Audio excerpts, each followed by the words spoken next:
Hey guys, what's going on? It's Andrew from AR Media. In today's video, I want to do my 4K Blu-ray buying guide for 2019. Now, I've done this every year. I've been on YouTube, and it's usually a hit, and it's usually to help you guys go through from bargain to medium budget to high end to know what players include what, and kind of guide you through buying a new 4K Blu-ray player if you're new to the market or looking to upgrade. So what we're going to do is we're going to start out with the more budget-friendly players. We're going to start out with my favorite new entry, and that is the Sony X800M2. So this is a Dolby Vision offering from Sony with the same chassis as that Sony X800 that I have in my living room. And that's definitely a good player for the money. It has a great build, nice metal chassis, fits in a rack mount, and just is pretty reliable when it comes to it. I've had it glitch out a few times. It's not nearly as reliable as some higher end players, but it's a good bang for the buck, especially considering it handles HDR10 and Dolby Vision and has some built-in apps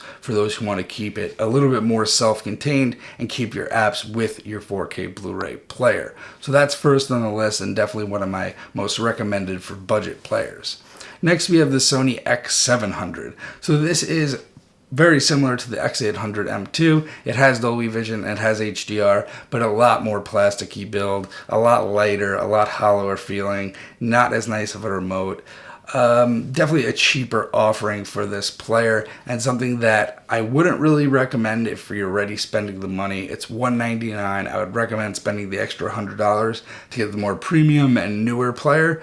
But it's up to you guys in the end. If you don't care as much about build quality and about where it could fit in a rack, then the X700 is still a good choice. Still has the Dolby Vision, the HDR, and all the app support that the other player has. Next up is LG's offering, and that is the UB9000. Now, truthfully, I've never been a huge fan of LG 4K Blu-ray players, similar to Samsung, which now no longer makes 4K Blu-ray players, which I think is a good thing for them.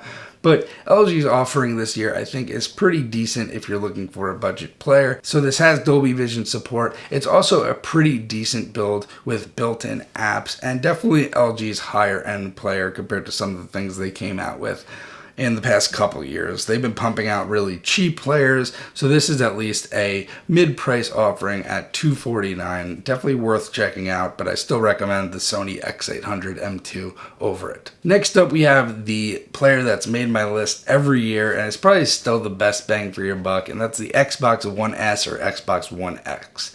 The reason for this is it has a 4K Blu-ray player with HDR, it has all the apps, it has Dolby Atmos support, and it has a 4K gaming machine as well. So if you're looking for a gaming console, it's a no-brainer to get an Xbox One X or S, but I'd be lying to say that it is as reliable or good of a 4K player as my Sony or my OPPO. It is not nearly as good.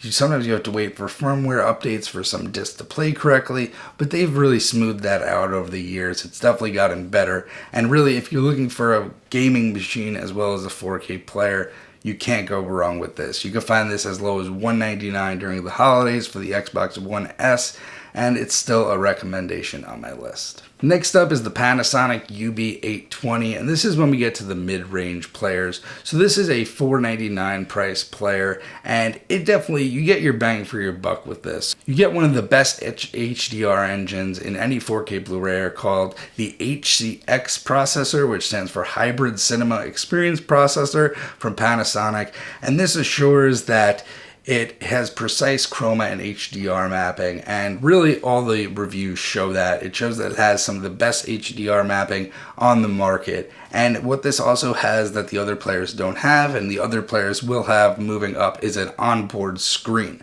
Now, some of you might say this is useless to you, but for me, I really like having an onboard screen to see different information about the disc, see time left, see time duration in the movie, anything like that. I like having the built-in screen, so that's a big plus in my eyes. Great build on this one. The only negative is no Dolby Vision, sadly, but still highly recommended player, one of the best out there for the money. Another good medium price player is the Sony 1100 ES. Now this is a very nice build, metal chassis, similar to the X800M2, but also a step up.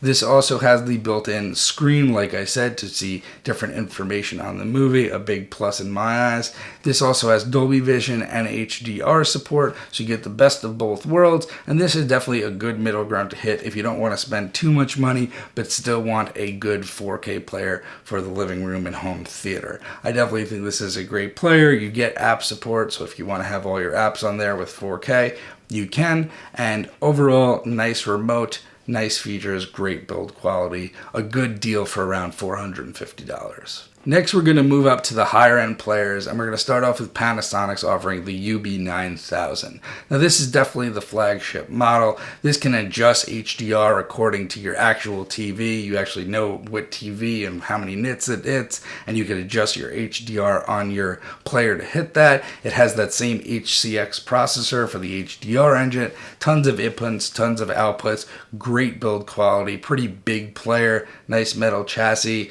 very nice remote, but very expensive at $999 currently. So this is $1,000 currently, and this is a big jump from the other players. But if you're serious about home theater, I definitely think this is one worth taking a look at if you want to step up over the UB820. This also clearly has the onboard screen.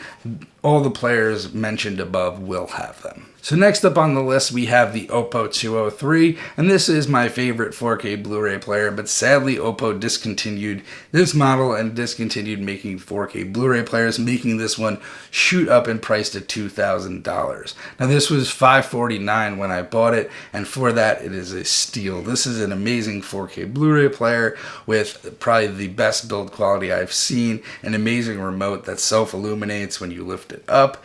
HDR support, Dolby Vision, HDR10 support. Really just nothing to complain about. This is the player that I've used to review all my 4K discs on this channel pretty much, and I gotta say that it has never failed me once. I've never had to reboot it, never had a disk skipping, nothing, never had any issues, and I also feed my network drives through it as well.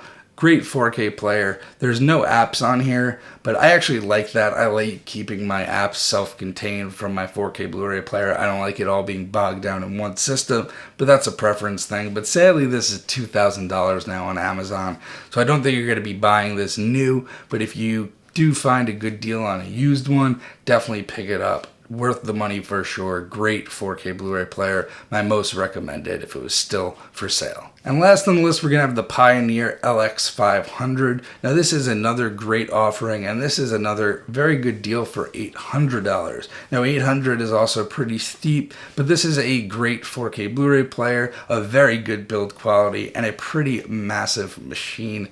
This also has the onboard screen. This supports all formats, HDR10+, HDR10, and Dolby Vision, and it's one of the newer players, so you could expect a lot of support upcoming. Again, this one keeps the apps off the machine, so similar to the OPPO, it separates them, and this looks like a great machine. I can't wait to get my hands on it, but reviews looked really good for this Pioneer, and from using Pioneer in other markets such as DJ equipment, I know they have very reliable products. So I do think this is a great option for the higher end player now that OPPO's not around. Wish OPPO was still around, but it's not. But for $800, I think this is a good offering, as well as the Panasonic.